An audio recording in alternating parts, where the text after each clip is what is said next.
the focus should be on building up a reputation as a trusted authority in the world of business acquisition and sale over time, right? And again, we do it through these stages. So the 5 stages of deal origination that we talk about month in, month out in all the workshops in this community, in the lunch and learn, you're optimizing your profile, making sure that it's speaking to the end pain points of your target seller, right? So less about you, more about them, less about your resume and your bona fides, more about, the pain points that they're experiencing as a business owner and how your solution solves their problem, right? A really big common problem that we have in the industry is people just not optimizing their profiles to the pain points of their end target prospect. They're just talking about themselves and going through their resume. You want to flip flop that. You want to make sure that everything about your online brand is speak to the pain points of your end target prospect.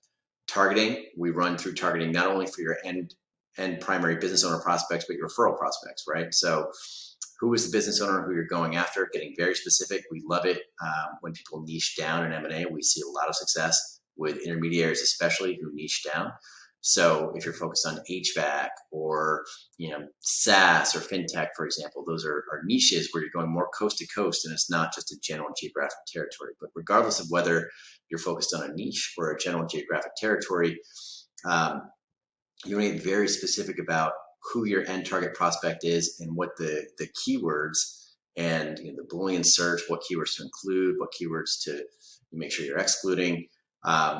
To get very specific about your targeting, because the better you can do with targeting, the less time you're going to waste downstream once you scale up your outreach. And targeting should not only be thought of in terms of your end target business owner prospect, but your referral prospects, who are the accountants, the lawyers, the financial advisors, the commercial insurance representatives, the niche consultants who are spending time with your end business owner prospect on an ongoing basis, right? Referral prospects can be very powerful if you do it the right way. We have a lot of people in the industry who do nothing with proprietary outreach, and they just sit off of leads coming in through referral prospects. We see that a lot with the old timers who are doing really well, especially in the world of intermediaries where people have been around for a while. They get a lot of business through their referral prospects. And for people who are launching up a business, setting up a new practice, if you can get a process in place for going after referral prospects and you can scale that, that's very powerful. So we talk a lot about how to do that and how to make sure you're doing it the right way so you're not wasting your time downstream dealing with phone calls with bad targets. That all starts with the targeting process. Then we go into building campaigns. So hyper-specific campaigns, and that's really the gist of it. You want to make sure that you're speaking directly to your end target prospect.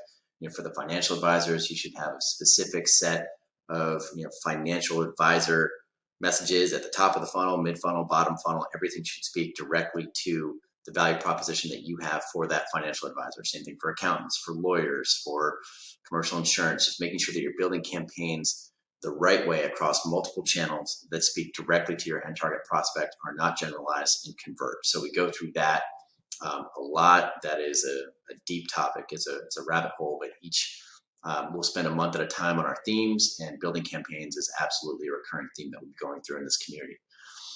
Nurturing your prospects over time. This is where we see, especially with intermediaries, we see a huge failure rate, right? People are just not effectively nurturing their prospects. So in M&A, especially when you approach a prospect at first pass, 99% of the business owners who you approach are not going to be willing to talk to you, right? They don't know who you are. You haven't proven that you're a qualified authority in the area of business acquisition and sale. So you need to get in front of your prospects and clearly state your value proposition.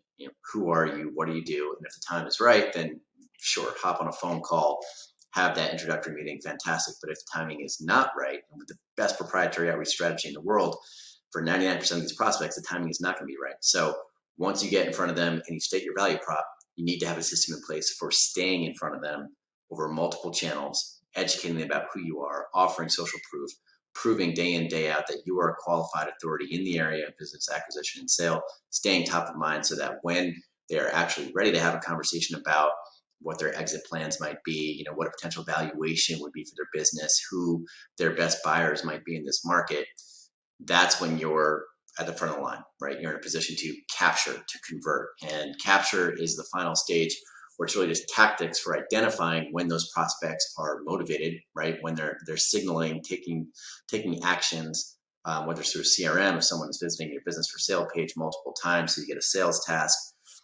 What are you doing with your CTA buttons, with your call to action buttons, to make sure that people are very easily able to reach out to you in their moment of need, right? That's the capture phase.